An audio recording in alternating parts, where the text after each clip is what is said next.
Hey everyone, it's Marcus Dee here from One Candle Society. Ask anyone about their earliest paranormal encounter, and chances are their story will probably involve a shadow person. A black humanoid form made of shadow acting in some sort of a strange manner. These encounters can range from the chilling feelings of being stalked to the downright terrifying encounters of being strangled. So I thought I'd share some of these stories. So I want you to sit back and listen as I count down my top 5 strange shadow people stories.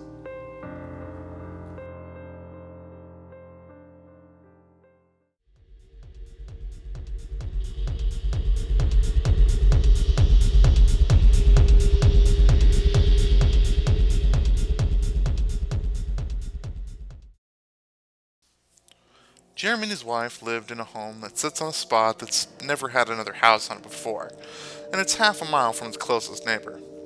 Not a location you would think would be likely for a haunting, but Jeremy and his wife had seen some rather strange things in their home.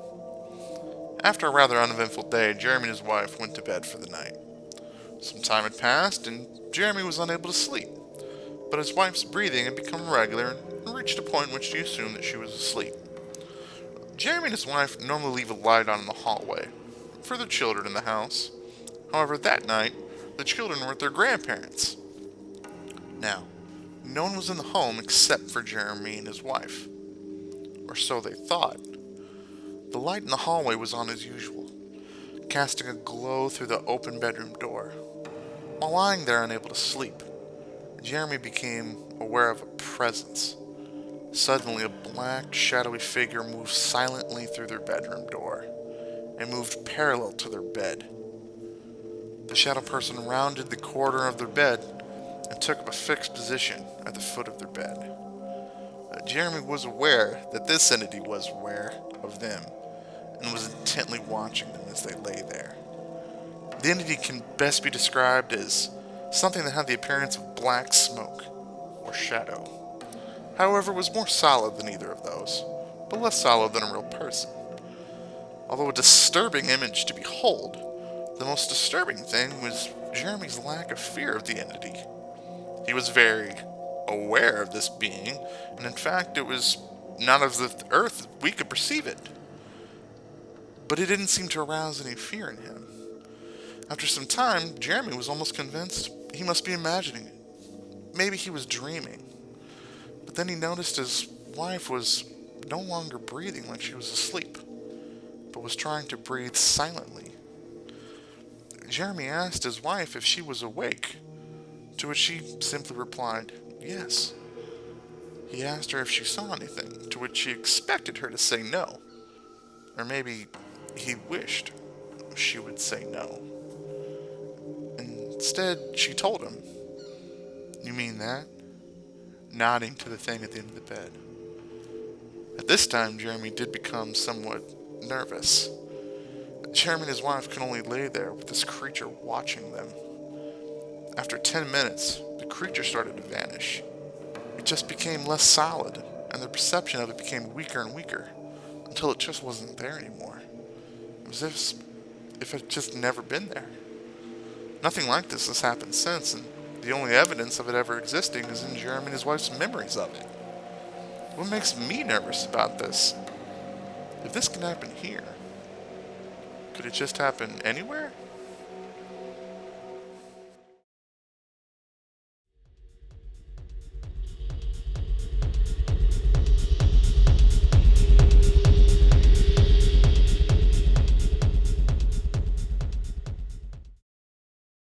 Billy is 14 years old, living with his parents. One night, Billy woke up and had a really strange urge to check on his parents. Deep down, he just felt something was wrong. So Billy gets out of bed, walks down the hallway, and into his parents' room. But what he saw, he couldn't explain. About 3 feet from the bed was a dark figure. It was thin and tall, resembled the shape of a person somewhat, but it was just a shadow. Billy couldn't believe what he was seeing and was paralyzed with fear. He felt like he couldn't move, but also couldn't drag his eyes away from this thing. It didn't move, but it seemed to reposition itself strangely, as if it was turning to look at it. Then it just disappeared. Billy was finally able to move, and he quickly ran back to his room and into bed. Later in the night, as he was laying in bed, he saw the figure just standing against the wall in his room. And the moment he saw it, or maybe when it noticed he saw it, the shadow person charged towards him. He wanted to scream, but once again he was overcome with the feeling of not being able to move or talk or anything. Strangely, but also luckily, it disappeared the moment before it touched his bed. The next morning, Billy was still terrified, so he decided to check on his parents, just in case. They were fine, but the moment he stepped into their room, he got goosebumps all up his arms. Even stranger, his cat didn't enter his room or his parents' room for a few days after that. Since the first incident, Billy began to notice small things every few weeks, like a shadow and a reflection dashing past really fast. Another night later, Billy woke up again, but this time he was just freezing cold. He heard footsteps. It didn't sound like his cat. The footsteps, they sounded more human, slower. Around his room, and these extremely unusual sounds that he couldn't decipher. He tried to pull his blanket up, but as he tugged on it, it felt like someone was holding it on the other end, stopping him from being able to move it. The next morning, everything was fine. But then when Billy questioned his family about it, they said they didn't hear anything. It's slightly unnerving. We can't even be safe on our own blankets anymore.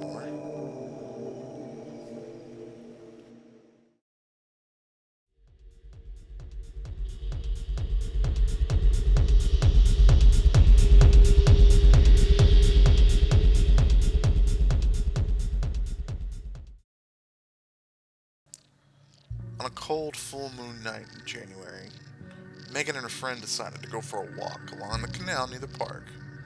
Something seemed different about this night. An eerie fog had settled over the whole area. Not long after they started walking, Megan's friend requested that she turn her flashlight on. She felt someone was following them. Megan turned on her flashlight and assured her friend that no one was there following them. They continued their walk, but Megan's friend continued to feel like they were being followed, and was becoming increasingly nervous about this forest that was running parallel to the canal. Megan continued to reassure her friend there was nothing to be afraid of. She even shouted some hateful and immature comments into the forest, and told them that if ghosts were real, they would reach out at that point and just come after them.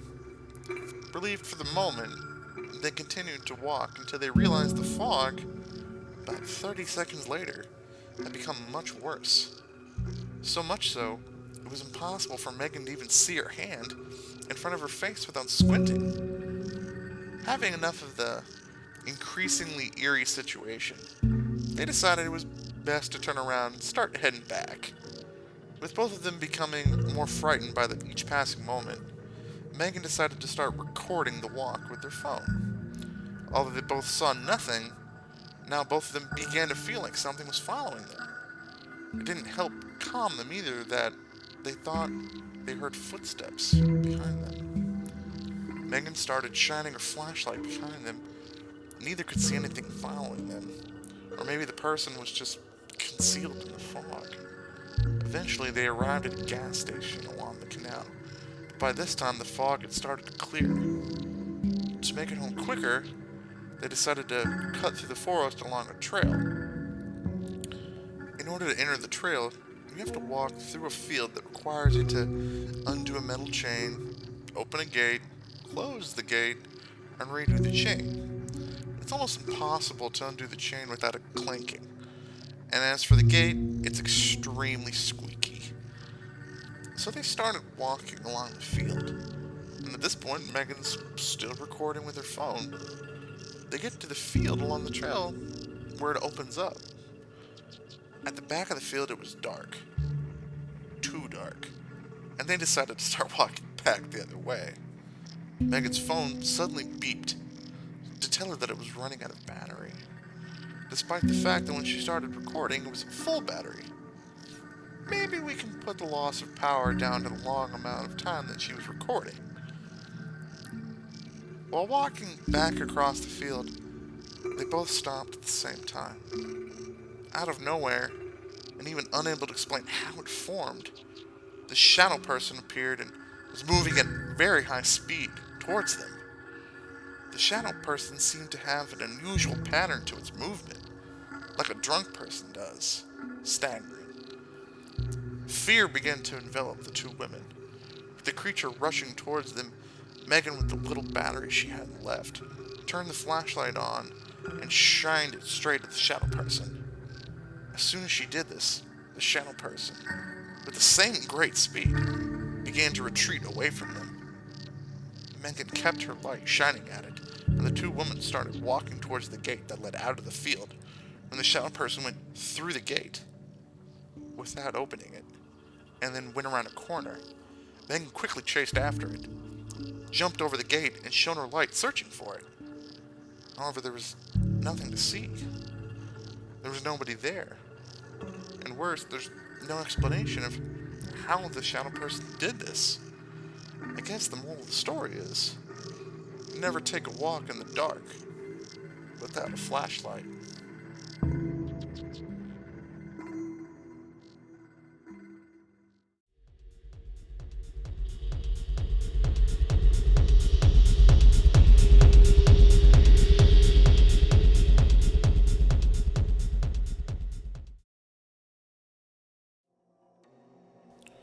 David had lived with the shadow person on his farm for many years. Until recently, the shadow person in his home hadn't been active, or at least it was out of sight. But early one winter morning, he decided to make himself very known. David awoke to the shadow person putting his hand under David's head and rubbing down his back. The sensation was like nothing else in this world, really. The best way to describe it is like to put your tongue on a 9-volt battery. A weird, wet, but tingly sensation. But the feeling was even weirder because it was on his back. What made the sensation even more unsettling was David felt like he was being drained in that spot. While the shadow person was doing this, David was trying to reach out to his girlfriend to wake her up. But by the time he managed to wake her up, the shadow person had vanished, and all David had was the story to tell her. David's girlfriend didn't seem too disturbed by the story because she soon fell back asleep. However, this isn't the most disturbing part of the story. Every time David encounters this being, he has nightmares. Not just any nightmares. The kind you had as a child, which still haunt you to this day. You know the kind I'm talking about. The kind when you wake up, you question how could your mind even come up with that. When the shadow person visits David, he seems to know David's worst fears. Seeing others in pain with him unable to do anything about it. It could be anything like cats and turtles in danger, to a lady whose face melted while sitting and watching television. One particularly awful nightmare David had was looking out to his farm animals in mortal danger, and standing about 40 yards away from him in broad daylight looms this shadow person, a tall black spectral figure in a pure black robe with its hood up, just staring with an emotionless gaze as David tries helplessly to save his animals. Nightmares like these happen several times when the shadow person visits David, and every time he wakes up from these nightmares, it feels like he's running a marathon, and he has to stay in bed for days to recover. Now maybe David creates these nightmares on his own. Maybe it's his own mind, unable to handle the horror of the realities of day-to-day life. Or maybe the shadow person is the real sinister culprit, finding David's true fears to project these nightmares in his mind to help weaken him and drain his energies. I'll let you decide.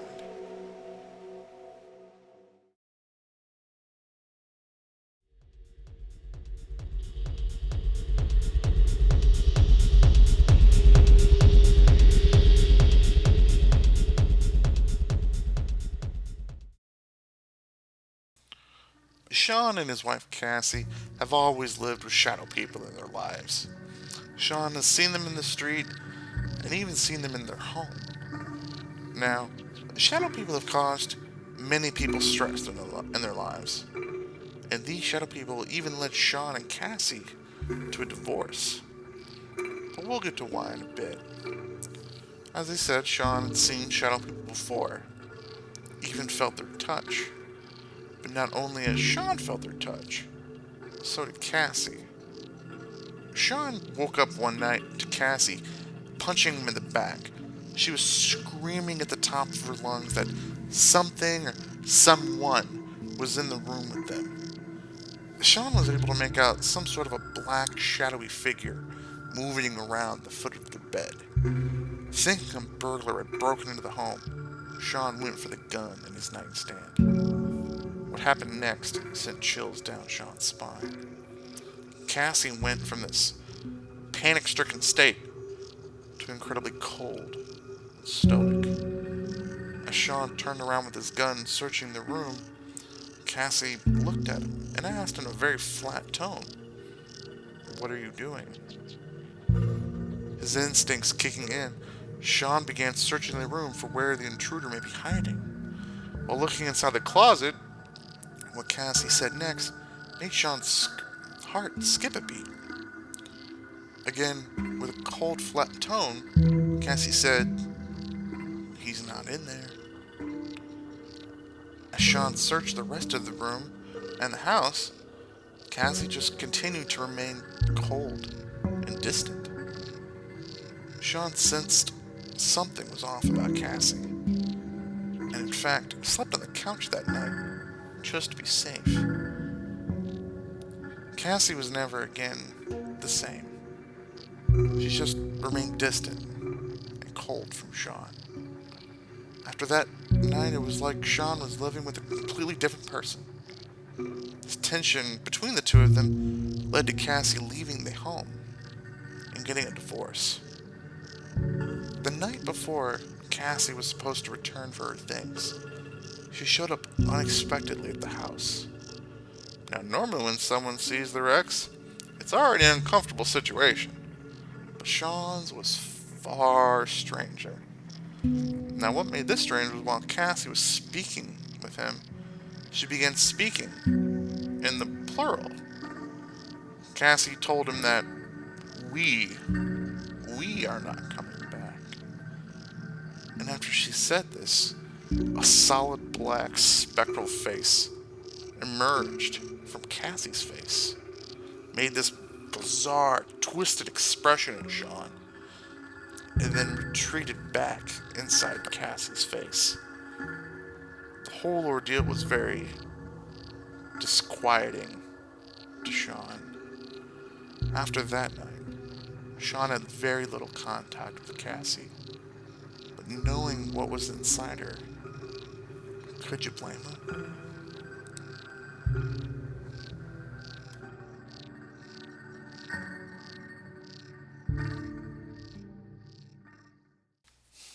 Thanks everyone for checking out this video.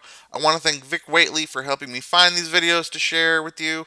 If you have a story or a comment about shadow people, please leave it in the comments section below. If you have any videos you want us to see, please let us know, as we love making these videos for you guys. If you enjoyed this video, check out our full video on shadow people on our channel and our other videos as well. Please make sure you like, share, and subscribe to stay up to date on our newest video coming up about a new paranormal creature of interest we'll be asking the community about, trying to gain more information on it. And as always, keep believing, because we'll keep listening.